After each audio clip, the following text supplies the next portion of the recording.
So Dan, Hey, tell me what we've been up to this past week. we're getting about 50 packages delivered today. It was more than 50 packages.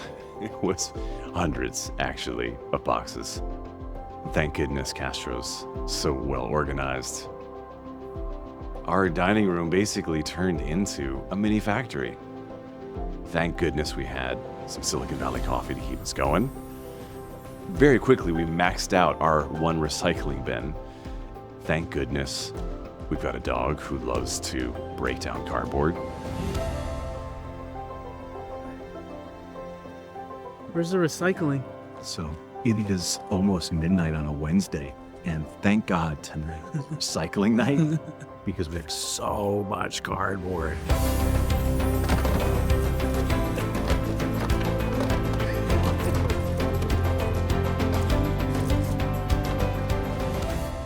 We've got a lot to do.